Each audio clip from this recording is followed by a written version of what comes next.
ওম নমো ভগবতে বাসুদেবায়। নমস্কার প্রিয় দর্শক বন্ধুরা, আজ 15ই শ্রাবণ বুধবার পালন করা হবে কামিকা একাদশী।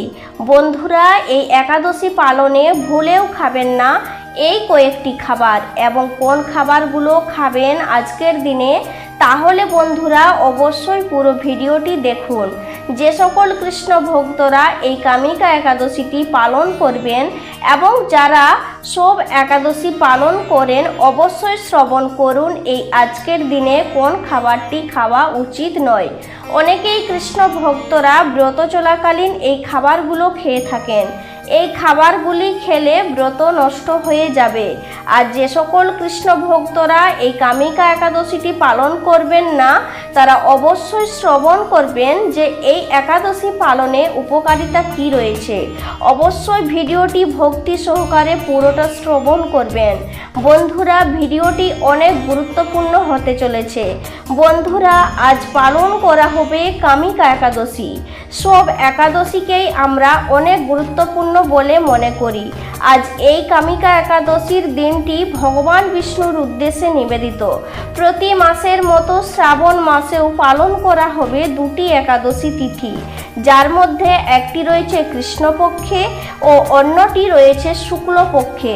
শ্রাবণ মাসে কৃষ্ণপক্ষে একাদশী তিথিতে আমরা জানি কামিকা একাদশী।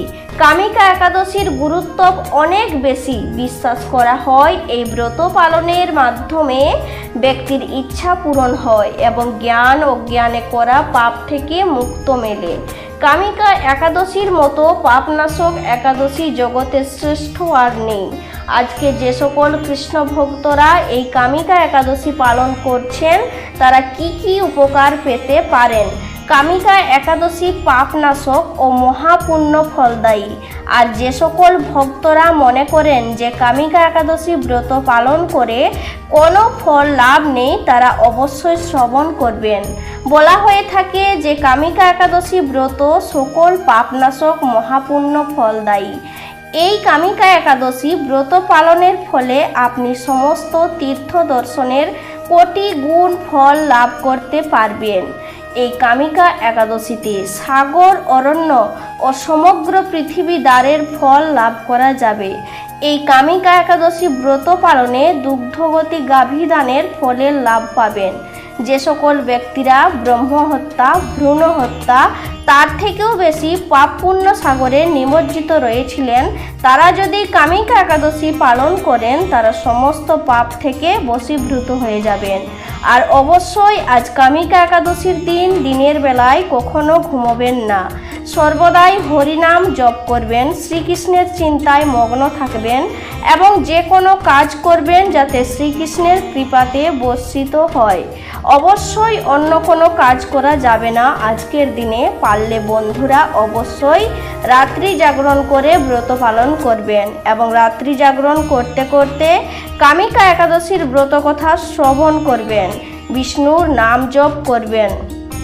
যে সকল কৃষ্ণ ভক্তরা কামিকা একাদশীর ব্রত মাহাত্ম্য ও ভক্তি ও শ্রদ্ধা দিয়ে পাঠ বা শ্রবণ করবেন, তিনি সর্বপাপ থেকে মুক্ত হবে এবং বিষ্ণু লোকে গমন করবে। এই ব্রত মাহাত্ম্য কথা শ্রবণ করলে বাজপেয় যজ্ঞের ফলাফল লাভ করবেন এবং আজকে সারাদিন শ্রী হরি বিষ্ণুর মঙ্গল আরতি করবেন এবং শ্রীহরির পাদপদ্মে প্রার্থনা করুন আজ যেন সুন্দরভাবে কামিকা একাদশীর ব্রত পালন করতে পারি এবং হে শ্রীহরি, আপনি আমাকে কৃপা করুন এবং আজকে এই কামিকা একাদশী ব্রত পালনে এই কয়েকটি খাবার খেয়ে ফেলেন, যার ফলে ব্রতটি সম্পূর্ণরূপে নষ্ট হয়ে যেতে পারে।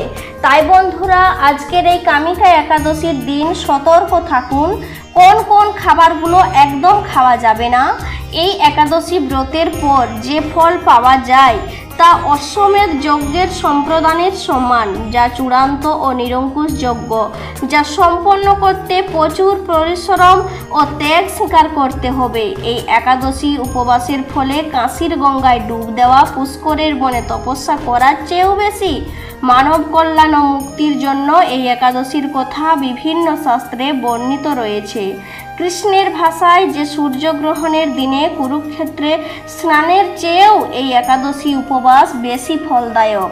শালিগ্রামে বাসস্থান, গণ্ডকী নদীতে স্নানের চেয়েও গোদাবরীতে স্নান, গরু বাছুরের দান করার চেয়েও বেশি ফলদায়ক এই কামিকা একাদশী ব্রত পালনটি করা। অনেক ভক্তরা জানেন যে এই কামিকা একাদশী ব্রত পালনের সময় পঞ্চরবি শস্য একদমই নিষিদ্ধ রয়েছে। আমরা জেনে নিব যে এই পঞ্চরবি শস্য বা 5 রবি শস্য কি কি রয়েছে। 5 রবি শস্যের মধ্যে যেটি পাই সেটি হলো ধান জাতীয় শস্য, অর্থাৎ ধান থেকে যে সকল খাদ্যগুলো আমরা পাই, চাল, মুড়ি, চিড়া, খই ইত্যাদি। এবং চালের থেকে ভাত, খিচুড়ি, পিঠা একদমই গ্রহণ করা চলবে না। যদি গ্রহণ করেন তাহলে আপনার ব্রত ভঙ্গ হয়ে যাবে। এবং গম থেকে তৈরি খাবারও খাবেন না। জব, ভুট্টা, ডালও খাওয়া যাবে না। এবং সর্ষের তেল দিয়ে তরকারি রান্না করবেন না। এবং যে খাবারগুলো আজকের দিনে খাবেন, মিষ্টি আলু, চাল কুমড়ো, পেঁপে, টমেটো, ফুলকপি, বাঁধাকপি ইত্যাদি।